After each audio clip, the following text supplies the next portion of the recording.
approval, seconded by Supervisor Matano. Any discussion? Seeing none, all those in favor say aye. Aye. And the petition is approved. Next, we have petition 11,051, the Heinemann Rentals and Investments. And did you get a chance to fill out the sheet? And there you go. Thank you. My name is Robert Heinemann. I'm representing my parents on this commercial property. We was brought to our attention that the land to the right there, the ag land, that we were encroaching on their property.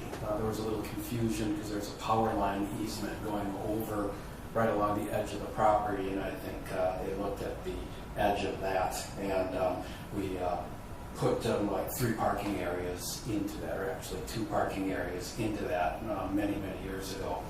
The land in question can't be built on for any buildings or anything because it is a power line easement. So there won't be any building going on in it. It's just we depend on some of that for our parking. So once they brought it to our attention, we asked them what they wanted to do. They said they wanted to have us buy it, so we bought it from them, and then are just looking to change that over to match our existing zoning, if that makes sense. Thank you. Others wishing to speak in support? Anyone wishing to speak in opposition? Thank you. Roger. This petition is still pending at the Chownesson Prairie. Postponement. Supervisor Miles moves postponement, seconded by Supervisor Matano. Any discussion? Seeing none, all in favor say aye. Aye. And the petition is postponed due to lack of town action.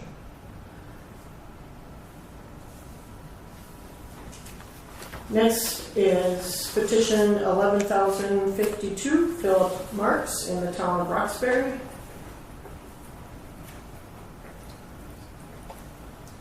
My name is Tiana Lathrop, and I'm here on behalf of Philip Marks. I'm Phil's daughter. My family has a roughly 200-acre farm that's in the town of Roxbury, and we are looking to rezone approximately 3 of those acres from A1 exclusive to RH1 so that my husband and I can build our forever home. Thank you.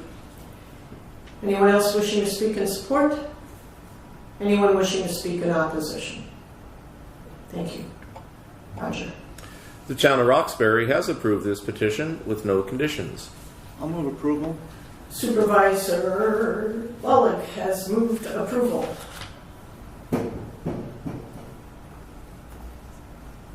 I'll second. And Supervisor Miles has second. Discussion? Yes. Thank you, Madam Chair. Supervisor Matano. Thank you, Madam Chair. I'm going to vote no on this. I feel that our responsibility as a zoning committee is to oversee the orderly development of the lands of Dane County.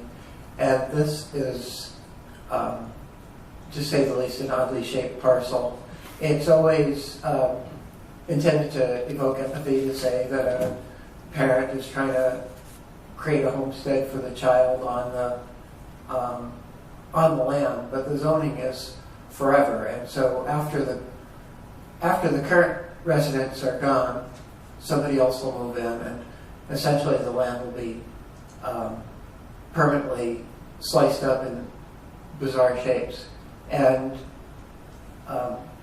when you add up 1 million such zonings, some of us who look at zoning from an academic standpoint would say that this constitutes the death by 1,000 cuts of our countryside in Dane County. So I can't vote for this. I think things should have some kind of orderly relationship to the roadways, the other parcels of land and such, and this doesn't meet that standard.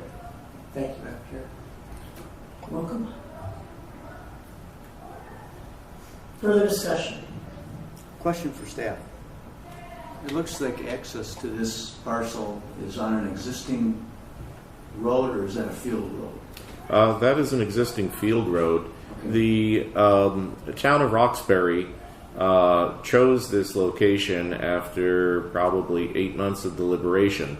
The reason why the configuration is so is that it avoids the Class 2 soils. So there's a lot of Class 2 soils all around this area. You see that they're actually grapevines, and they're Wallersheim's grapevines being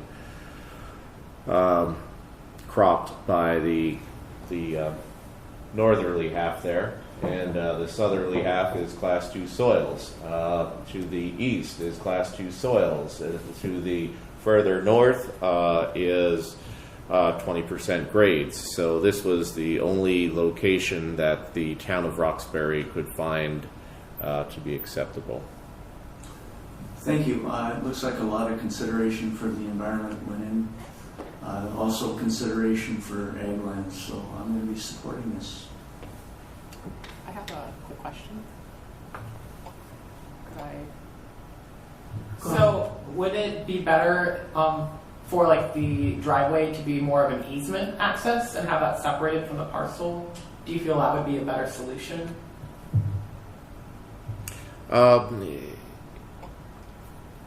The parcel should have direct access, and it should be fee simple to a public right-of-way.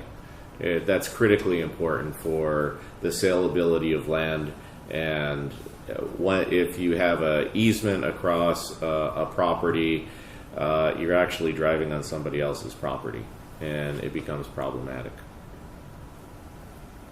Any further questions? No. Okay, thank you.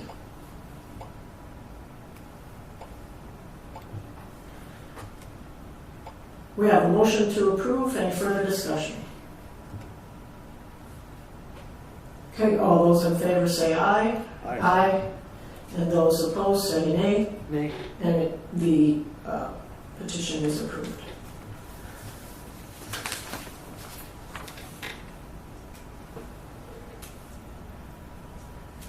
Moving on to 11,060, Terry Parisi in the town of Dunn. Nope. Yeah, I'm going to represent this. Okay. The town of Dunn is working with the landowners to prepare a farmland conservation easement on the property. Currently, there is a driveway easement across the field that is in active production. The easement is no longer needed, and the landowner would like to remove this easement. The driveway, when the house was first built, the driveway was a joint driveway with the adjacent landowner, and it kind of bisected the farm field, and then now it comes straight out to Halverson Road, and it's that portion there is in active production, and the town would like to get it under a conservation easement. So in order to remove that shared driveway easement, approval is necessary by the town and the ZLR committee. And the town did approve. The town has approved the termination of the joint driveway easement. Supervisor Miles? Is there any objection? Anybody in opposition? Thank you. Anyone else here in support? Anyone in opposition? Move approval? Second. Supervisor Miles moves approval, seconded by Supervisor Bullock. Further discussion? Seeing none, all those in favor say aye. Aye. Anyone opposed? No. It's approved. Next we have CUP petition 2358. It's Fred McIntosh in the town of Roxbury.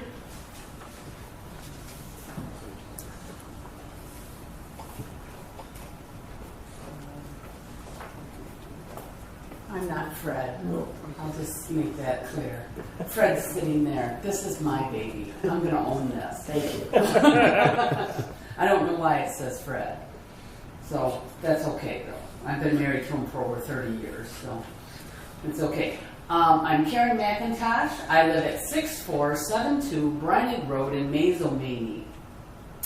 I have an RH1 help me if I get it wrong, Fred, just nod or whatever. Okay. And I would like to turn my home, that's been my home for over 20 years, into a bed and breakfast. I guess that's it. Wonderful, thank you. Others wishing to speak in support? Anyone wishing to speak in opposition? Thank you. Roger. The town of Roxbury has approved this petition with no conditions. Staff is suggesting one condition, that the establishment shall comply to the regulations found under the Wisconsin Administrative Code for bed and breakfast establishments. Question for the petitioner. Yeah. Are you in agreement with that condition? Okay, that's my question. What's the next step, people? Because I'm only going step by step. So I don't, because I thought, well, I'll go through the local. Are they okay with it? Great. I'll come here. Are you guys okay with it? And then I got to do the next step. So. I think yes. I will provide that information to you tomorrow. Okay. The agency that you need to, I think it's Safety and Professional Services, or it could, I have to look that up. But Okay, it's 'cause a I state tried- agency to get a license. Okay, because I tried to do it on my own once, and the lady goes, "Why are you talking to me?" And so I thought, okay, we'll No just problem. not move forward yet. Got it. Okay, I'll move approval with the staff condition. Second. We have a motion to approve and a second with staff conditions. Further discussion? Go ahead. To additionally answer the petitioner's question, conditional use permits differ from zoning petitions in as much as they do not go onto the county board floor. So as to us, Dane County, you're done with us Okay, with this vote. okay, but I need. And Roger will help you with the Yes. state license. You'll need a state license. Okay, there we Okay. go. And you'll need to deal with Fred. I'll need to deal with Fred. No problem. Okay.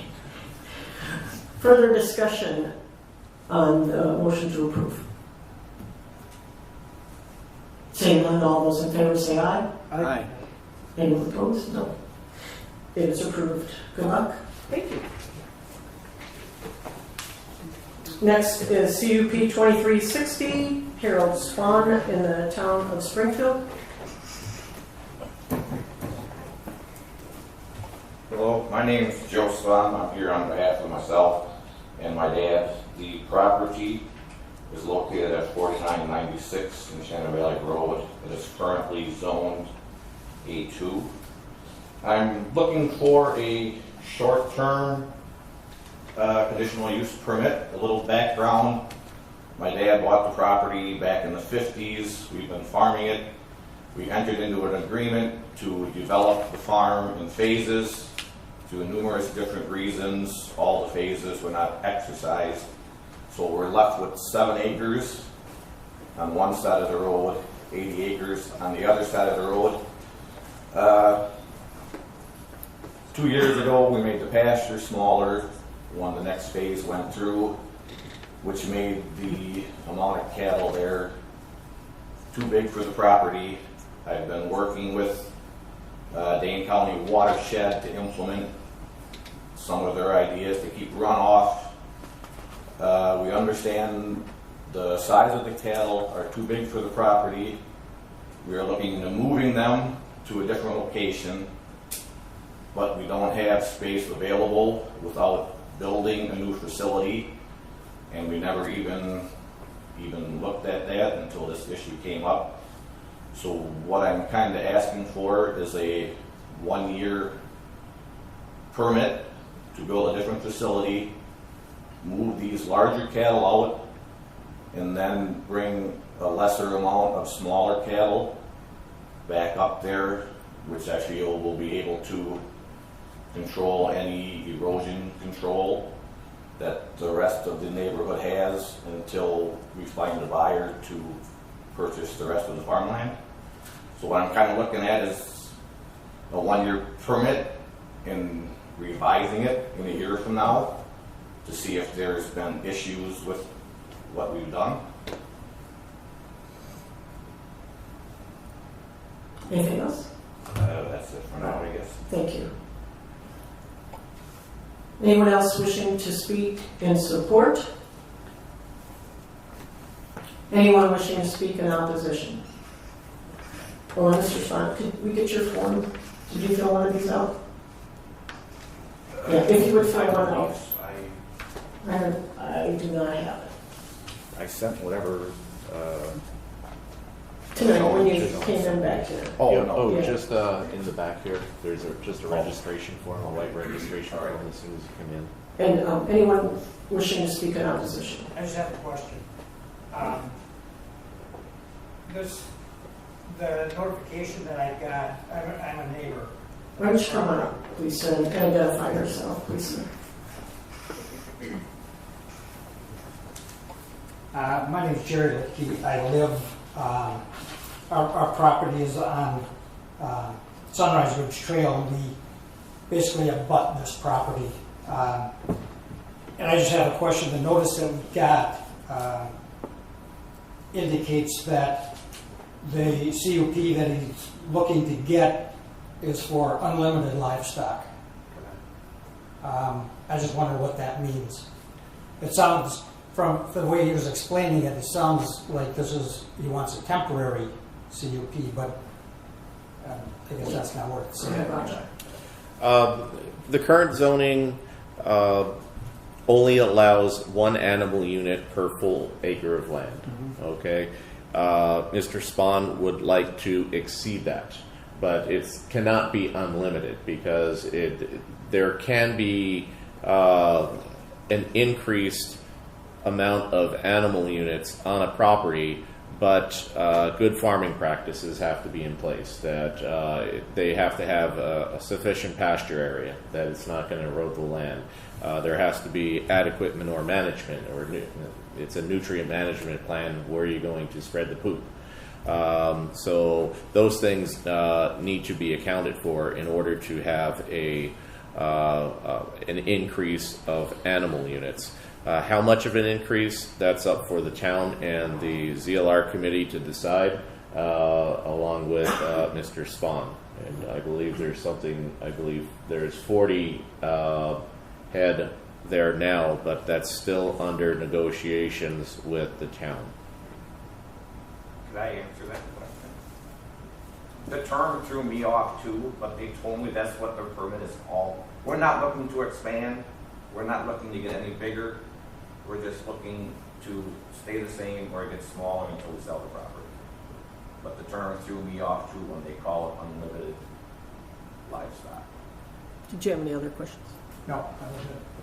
Okay, thank you. So again, you're not registering in support or against, you just had questions. Right, just question. Okay, thank you. Roger. This conditional use permit is still pending at the town of Springfield.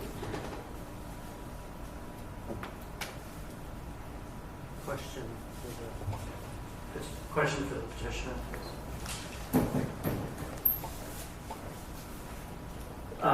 Since it's still pending at the town by committee rule, we will be postponing today. While you're here, I wanted to get some clarity.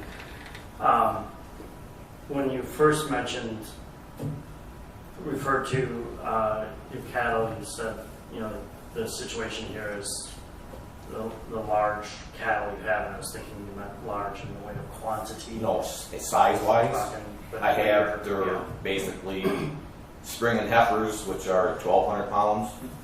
So there's too many, so I need to build a new facility, but I bring in smaller ones that are 300 pounds, because we just like to, as long as we have the facility there. So, to be clear though, you're thinking replacing these larger animals with smaller ones, but maybe the same number, the same quantity. Yep. So you say you have what, 40? It varies from time to time, but there's probably right now 50 that are that size. So Roger, you can correct me if I'm wrong, but it sounds like regardless of whether you have 1,200 pound animals or 300 pounds, we're talking about either one, regardless of the weight, is an animal unit. So we're not talking about a temporary conditional use permit, we're talking, We would Well, we would use the DNR guidelines with regards to animal units. I thought our- the animal unit was defined in our ordinance. Yes, it's 1 cow, 1 horse, but the DNR has a more substantial guideline for nutrient management, and lots of times we go off of those because it's more, it is based on weight, because they're looking at how much waste is produced per the weight of the animal. But either way, either whatever the nutrient management requirements are, there will still be a requirement for a conditional use permit for. That is correct. It should be specified how many animal units could be on the property, and then base it on weight for the DNR guidelines, because they do have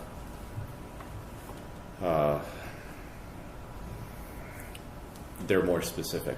So for the petitioner, so you're thinking in a year's time you'll have another location for the larger animals, and you'll be bringing smaller animals in, correct? yes, I would like to make the 80 acres on the other side of the road is all bare farmland. So we have 80 acres adjoining it for the waste, and we also have different farms that we haul waste depending upon the crops grown, the season, Right. you know, where we go. So the amount of animals is basically, their concern is any runoff that we might have. Right, I understand. But my other question for you is so what's happened here is the surrounding subdivision, as it's been built out, has reduced the amount of land available for On that side of the road. My pasture used to be way out where that cul-de-sac is, just about back to the other road. So my acreage of pasture land got shrunk down. Right. So my question is on both sides of the road, is that subdivision built out now, or is there going to be continued? It's that the original developer is Right. no longer in the picture, and we have it currently listed with another realtor. So it could be sold tomorrow, it could be 2 years. That's why I'm kind of asking for a 1 year, and then to make sure we meet all the concerns of. But over time, we're going to see continued chipping away of the available farmland that we have inside. If someone came with a check, it would be gone tomorrow. It's that simple. It's just a matter of when my dad wants to sell it, or when my dad dies, and it goes into his estate, because I cannot afford to buy that property. Okay. Question for Roger then. Will the conditional use permit include some type of measure for a minimum amount of land as this continues to, the property continues to? I believe working on Land and Water Resources is working on a cost-sharing effort to move this to a different location. There's other alternatives, pasturing on the south side of Enchanted Valley Road, because that is a pasture. There is an underpass, I believe, for cattle. So that's an alternative. There's a lot of alternatives that could be done here that although, you know, it would be optimal to have the cows up in the northern pasture, but now that's houses, get them underneath the road and put some fencing up. It's A2-4 over there. There's 2 areas that are existing that can be used for agricultural purposes, and that's a possibility. So it still need to be. We are looking to sell the whole works, because it's been done in 3 phases, and it's been something that we wish would have been done in 1 phase. So we're not looking at slowly chipping this away. We're looking at someone coming in, buying it, and us being gone. So we're not looking at 10 houses, you know, we're trying to, it's already been 3 phases that's been dragging on that my dad thought would have been completely gone and done with. Right. So. So that sounds like an added condition of the CUP terminating upon sale of the property. Yep. Thank you. Any other questions?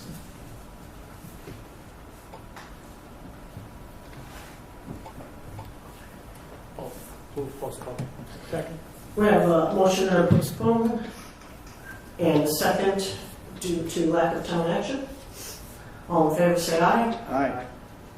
And the petition is postponed. Yes, Miles and Supervisor Miles and Supervisor Mateo. Okay, moving on to AO 34, amending Chapter 82 of the Dane County Code of Ordinances in the town of Springfield. Speak to this. So this is the follow-up to the zoning petition you approved earlier on your agenda. There's approximately 200 acres in the town that are, so what you're looking at now is the revised future land use map for the town. About 200 acres that were formerly identified as rural development are being converted to agricultural preservation. These changes are also reflected in the Farmland Preservation Plan amendment towards the end of your agenda tonight. Essentially these were landowners who at one point the town thought that might be in the path of development and have now realized that that's probably unlikely. And in the meantime, the farmers on this property have expressed an interest in becoming eligible for the farmland preservation tax credits once again. So that's what this amendment would do. Thank you. Roger, did you have anything to add? Just kidding. No. No, okay. Questions for Ron or motion or anything? Move approval. Second. We have a motion to approve and a second. Any further discussion? Seeing none, all those in favor say aye. Aye. Any noes? And it is approved. Ordinance Amendment 29, incorporating the Town of Cottage Grove Comprehensive Plan into the Dane County Comprehensive Plan. Brian, do you want to? Sure. Let me get this in front of me. It was familiar with this one.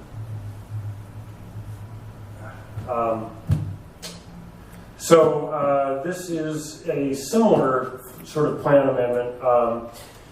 This is in fact, however, this is going in the other direction. There's about 29 acres in the town that are currently agricultural preservation.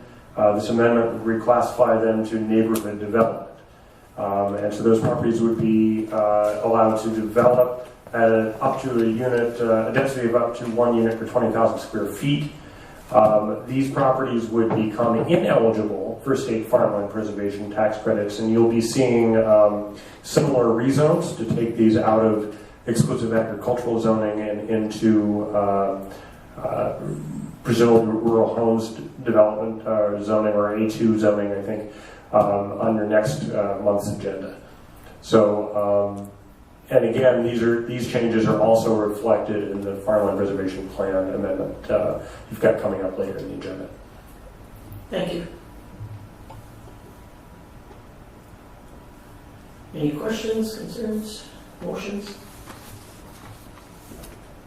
Move approval. Supervisor Miles moves approval, seconded by Supervisor Bullock. Further discussion? Seeing none, all those in favor say aye. Aye. Anyone opposed?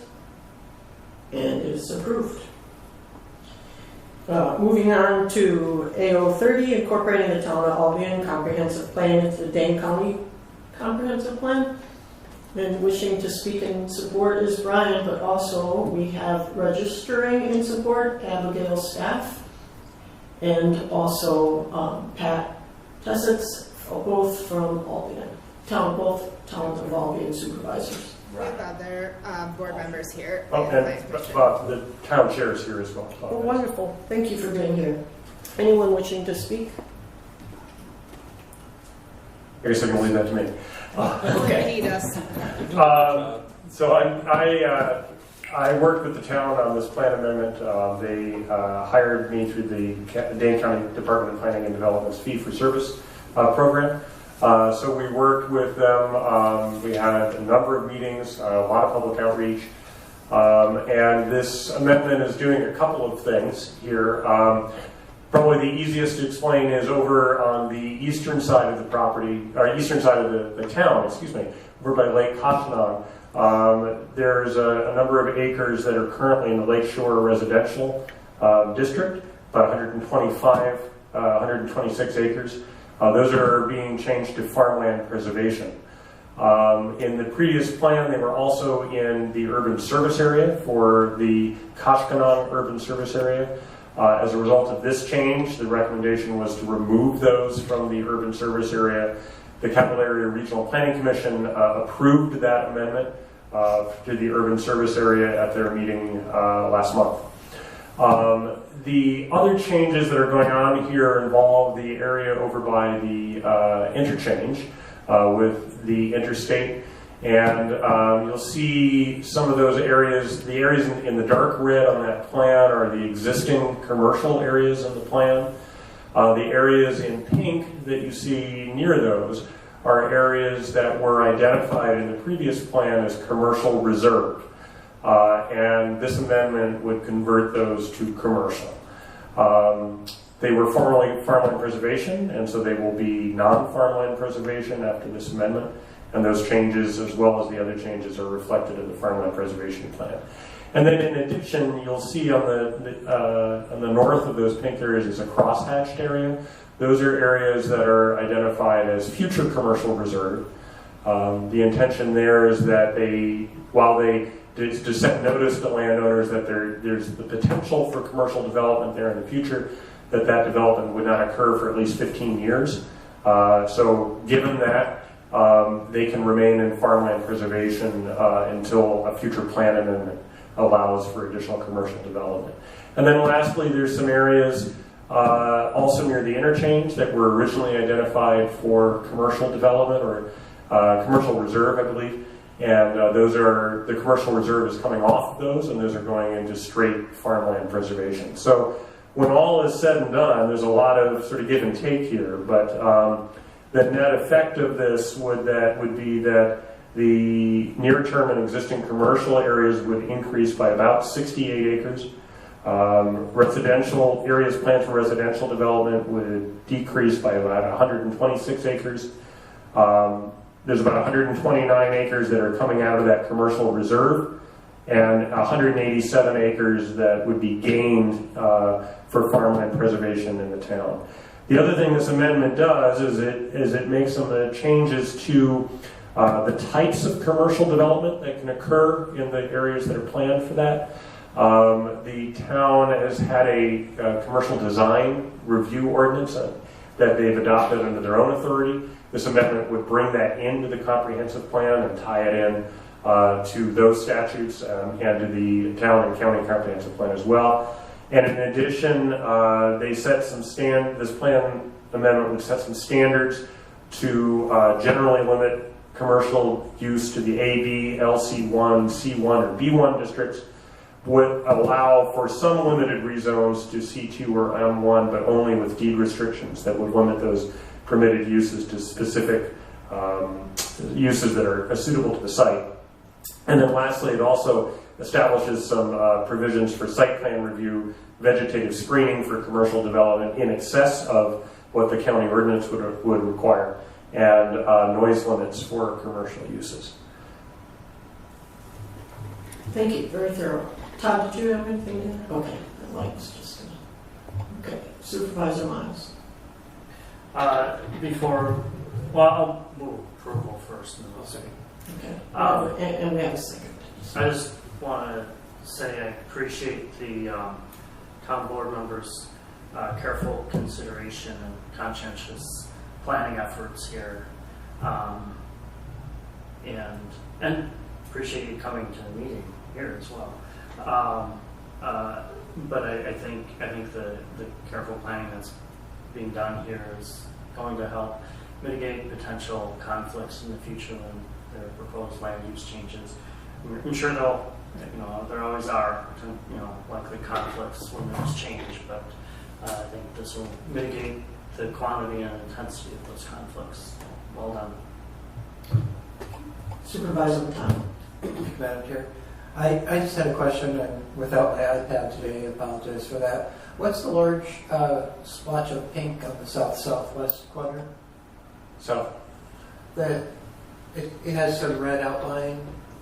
It's south. oh, you mean the area in gray there? That's part of the city of Edgerton. That's the urban service area. Is that what you're referring to? Down on the bottom here, it says Interstate Boulevard. Looks like. Oh, yeah, that's right. Yeah, thanks. Is that Edgerton? Yes. Oh, okay, thank you. So the red would be the urban service area, the red outline for Yes. the city of Edgerton. That's out of town in here. That's correct. Thanks. We have a motion and a second to approve. Further discussion? Seeing none, all those in favor say aye. Aye. And it is approved. And thank you for everyone for coming and staying this late. Thank you. And next is ordinance amendment, amending the Dane County Farmland Preservation Plan. Ryan. Sorry. This is on there twice. Can't hurt me yet. Oh, yeah, no, you're. I did a Okay. very good job, and we really appreciate it. Thank you. For those who didn't hear, Brian did a very good job, so thank you. Thank you, Brett. Thank you. Thanks for the town. The town worked very hard on that plan amendment. It was a lot of looking at some. It was good work all around, I think. The Farmland Preservation Plan amendment you have in front of you, some of these things you've seen earlier tonight, in terms of comprehensive plan amendments. Statute requires that the county farmland preservation plan be consistent with the county comprehensive plan. So what this amendment does is basically catch up the farmland preservation plan with comprehensive plan amendments, some of which were approved tonight and some of which may have been approved earlier in the year 2016. This is something we're probably going to be doing on a fairly regular basis, at least on an annual basis, with the farmland preservation plan. As towns tinker with their plan maps to put people into farmland preservation or to remove them, we need to make sure that that's consistent, so that that we're consistent with state statute, and that the farmers in the areas that are designated for farmland preservation continue to receive the tax credits. So this amendment takes about 456 acres, including acreage in the towns of Albion, Cottage Grove, Springfield, and Westport, from non-farm planning areas to agricultural preservation areas. So these are 456 acres that were not previously eligible for the credits that will become eligible once this amendment is passed.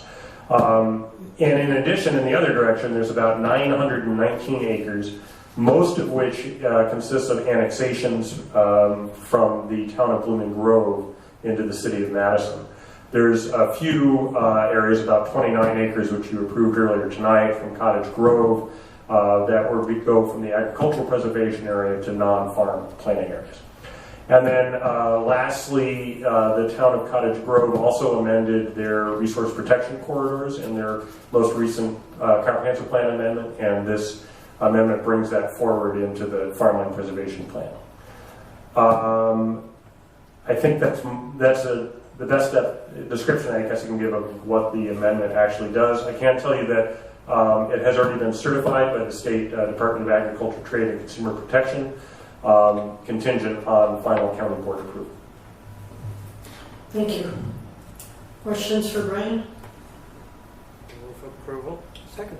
We have a motion by Supervisor Miles, seconded by Supervisor Montano to approve. Further discussion? Seeing none, all those in favor say aye. Aye. And it's approved. Well done, you have a grand slam this evening. So I was like, well, I'll get my baseball coat ready. Not a Cubs playing today? Okay, moving on to the budget. And Todd, oops, I'm sorry, Supervisor Miles. I have a budget amendment here. It's not, I'm just going to hand it out for information purposes only because I didn't get this drafted in time to be put on the agenda, but I wanted folks to be aware of it, and I will be submitting it to the Chair of Personnel and Finance to be posted on their agenda. Okay, we have copies for all of us. Yep, so I'll distribute that now. It's an amendment to bring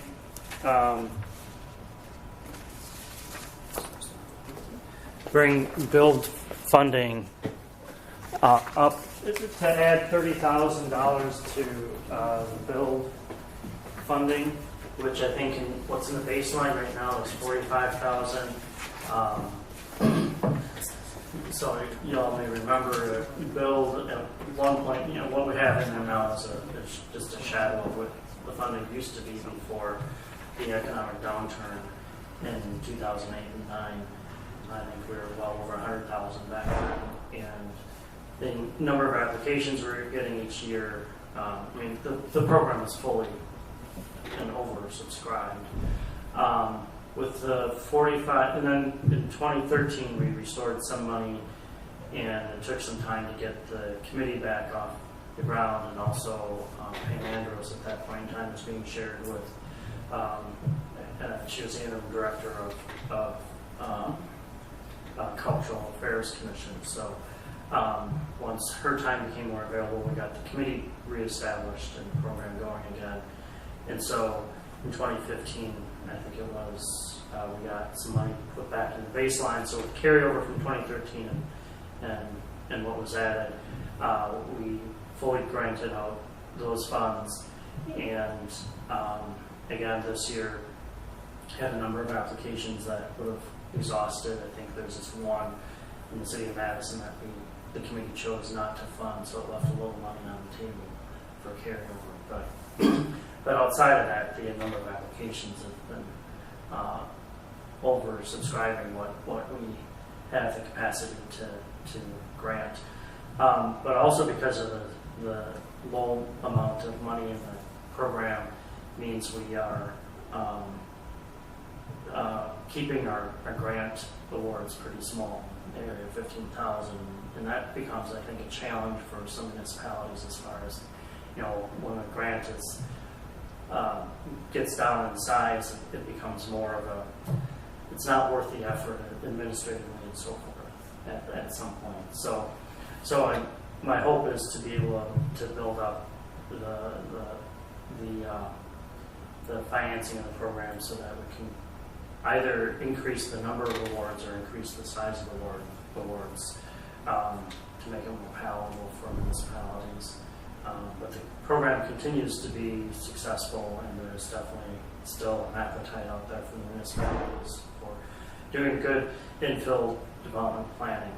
And so that's the rationale behind it. I am fully aware that the recommended budget has a sizable amount of one-time monies in the revenue on the operating side, and so I'm going to submit this with knowing the reality that we need to address that one-time revenue in some responsible way, that we're not in a world of hurt next year.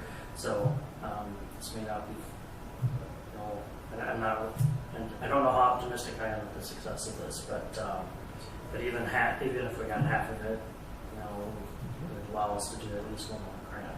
So, thank you. You're welcome. Supervisor McConnell.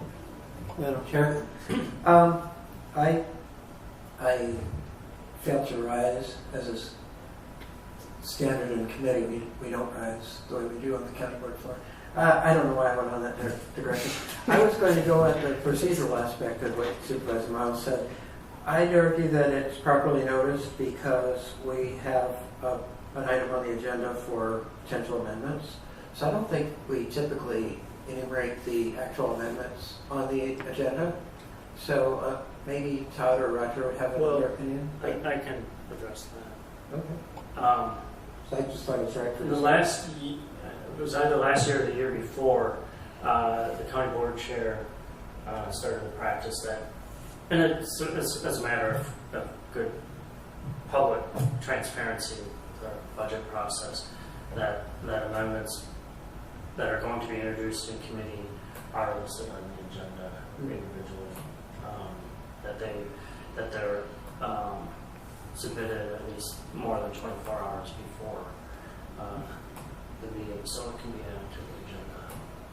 So, and that was in a memo released by the county board chair. And I actually forgotten about that when I had the amendment drafted. Chuck Clinton, I didn't know that. Sounds like we're familiar. Thank you. You're welcome. Anything else on the operating budget?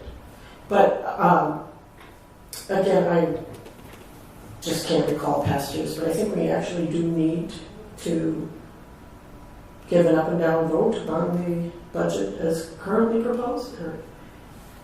I mean, that's why it's on our calendars. Is that correct? Go ahead, Roger. We don't have to. Okay. It was just in case if there was any last minute budget items that they could be acted upon. And right, because we're not taking any yay or nay. We're just, it's there. We have an opportunity. We had an opportunity for an amendment, and as Supervisor Miles has pointed out, he does have an amendment, but he's publicly stated that wasn't entered until just now. But it's there, and we are aware of it.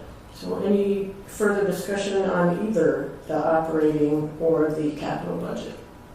Yes, Todd. I just wanted to speak very briefly to Supervisor Miles' budget amendment. The BUILD program is a wonderful program, and from a departmental perspective, we support the amendment. I think it's broadly supported, as I said at when we presented our budgets to the board. It's a program that's broadly supported across the political spectrum, and it's supported by towns, cities, and villages alike. There are many, many different successes that grew out of this program, and I think the limited funding has been a disincentive to its full application more recently, and I think it is money well spent. I think it's a great item to include it under the justification here. The multiplier effect for every dollar of a program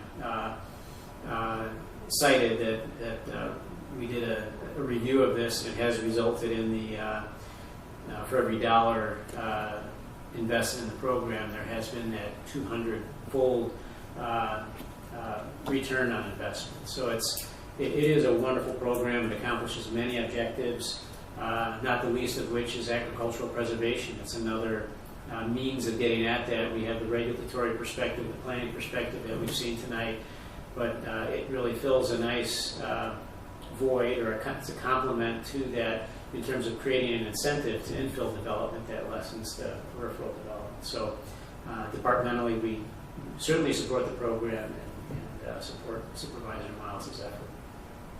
Thank you. Any further discussion on the budgets? Okay, then we'll move on to our next item, ordinance amendments, which I believe we have covered all previously this evening. And so to our report of the October 19th Dane County Towns Association. Well, Todd Violante and I attended the October 19th DCTA meeting, and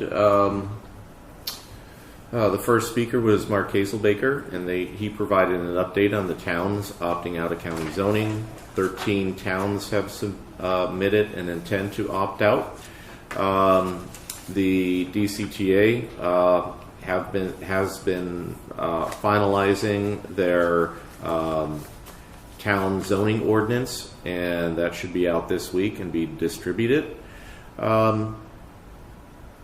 Also, they will be working with neighboring municipalities to create extraterritorial agreements for the towns that are choosing to opt out. And the The schedule is for towns who choose to do so to opt out on January 1, 2018. There was also Craig Thompson there. He was the executive director of Wisconsin Transportation Development Association, and he informed the association about transportation funding.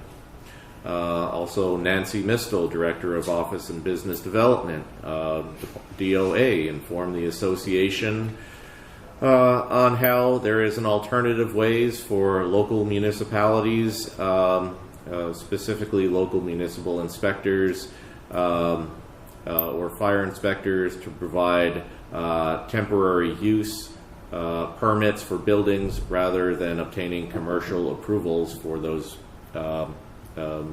places of assembly, such as wedding barns.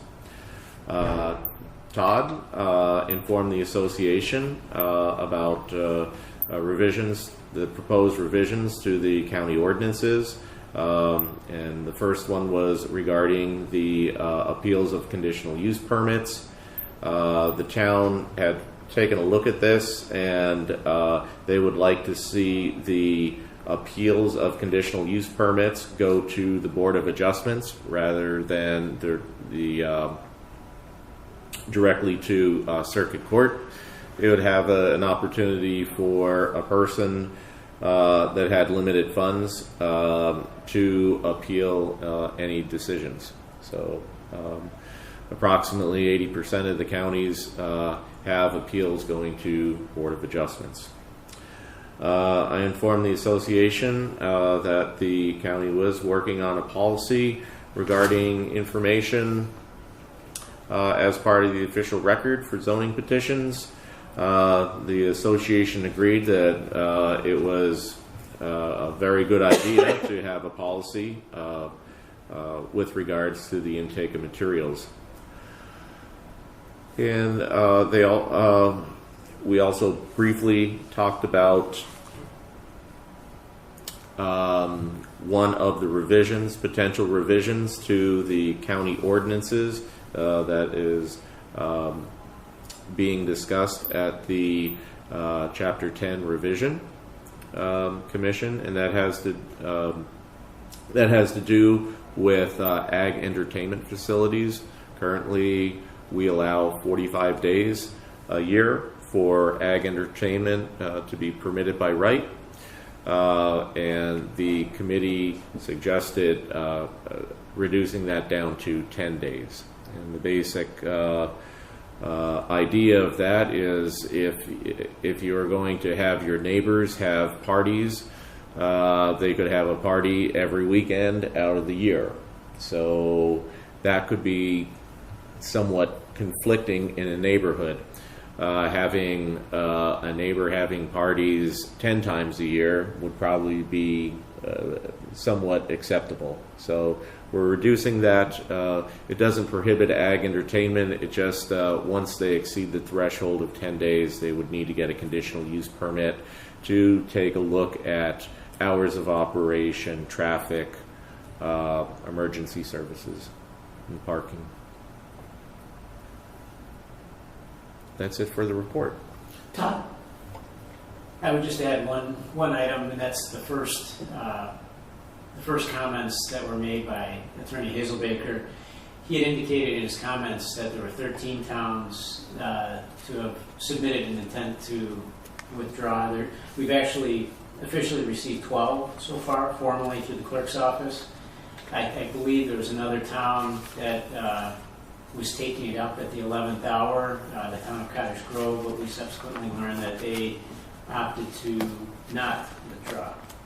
And that might have been one that was being counted by DCTA, as well as the notice that we received from Supervisor Bollig's town of Oregon and their communication to the county. But we have officially received 12 so far. And they are, and we could send this out via email if you want. Would you please send it out? Yeah. But they are the towns of Blue Mounds, Vermont, Black Earth, Barrie, Springfield, Middleton, Verona, Westport, Bristol, Sun Prairie, Medina, and Dunkirk. And I'll just clarify that the communication from the town of Oregon was a positive one, a letter of support that they will be staying. They felt strongly enough about it to issue that and send it to not only Todd, but I believe the exec's office and a number of officials. So it's always good news. Supervisor Miles? Todd, can you remind us what the next step is for those towns that have filed intent? Next step in timeline. So the notification in and of itself doesn't mean that those towns will actually withdraw. So there's a process that's laid out in the statute that entails formal adoption of the alternative ordinance that's being developed, as well as I believe it entails adopting their comprehensive plan again. And ultimately it culminates in in April in one of two actions. Either it's ratified by a referendum that's on the spring general election ballot, or it's effectuated by a vote at the annual town meeting, which is also in April. So it'll culminate, we'll know for sure by the latter part of April which towns actually bring it to fruition. It's not simply a vote of the town board. Although the initial, some of the steps, this notification, the adoption of the ordinance, and I believe it also includes an adoption of the comprehensive plan for the town, as well as one of these votes, is what formalizes it. It's beyond the vote of, say, that 3 to 5 member town board. So we'll know. I think a lot of towns, my sense is that a number of the towns wanted to buy more time. They were still deliberating. They wanted to think about it more fully, but also to show solidarity among their peers and send a message to the county. Now, at this point, I think which of them will continue to pursue it is uncertain. I think we will certainly see some number of towns that will withdraw, but I don't know that we'll see the full 12 withdraw. Where it falls on that spectrum, it would only be speculation. Further questions? Comments? Okay, thank you. Thank you for going to that meeting. That was the same night as our budget meeting, so we couldn't go. And next, the item is to change the December ZLR public hearing date from December 27th to the 13th. You may have seen the notice about the holidays that occur in December, and that's why I talked to Roger about moving the public hearing to the 27th, or from the 27th to the 13th. Everybody's good with that? Okay. I see nodding heads. Anyone opposed? Okay, so we'll go ahead and do that. And Roger's working on this meeting schedule for next year. So the schedule looks pretty good. There's only 4 items that need to be decided upon. The first one is in February. The second Tuesday is the 14th, which is Valentine's Day. So I don't know if anybody is opposed to that, but it could be moved to Monday. Anyone opposed to meeting on Valentine's Day? I've got my sweetheart. He's going to go. So he's not meeting me because I'm having a meeting on Valentine's Day. We'll get you out of here. What's that? He could attend. Yeah, there you go. He has.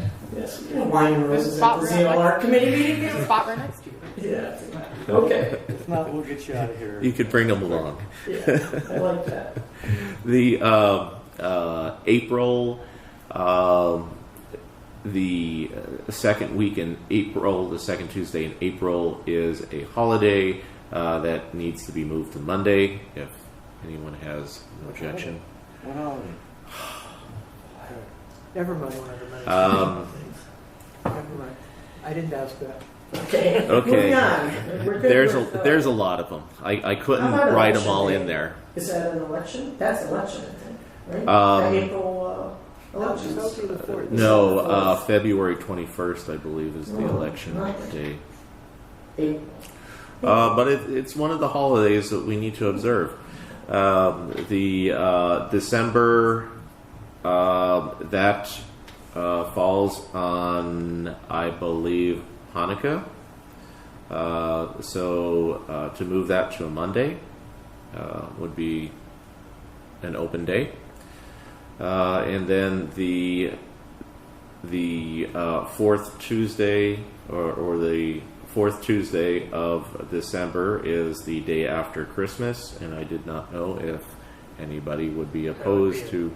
Public hearing night, right? That would be a public hearing night. We do the same thing we did this year and put it on December 11th. Is- aren't we going to face the Either same pull thing? it forward or push it. Pardon? Either pull it forward to the 11th or push Yeah. it to. Okay, we could have it on the 11th. Okay, we've kind of gone through that quickly. Any concerns? And you'll send us out. Oh, go ahead, Todd. I believe April 11th is the start of Passover. Is that correct? That may be so. That sounds about right. Mm-hmm. Okay. Anything else? All right, so you'll send us out updated. Yep. Thank you. Anything else on the calendars? Motion to adjourn? So moved. Second. We have a motion to adjourn. It's been seconded. All in favor, say aye.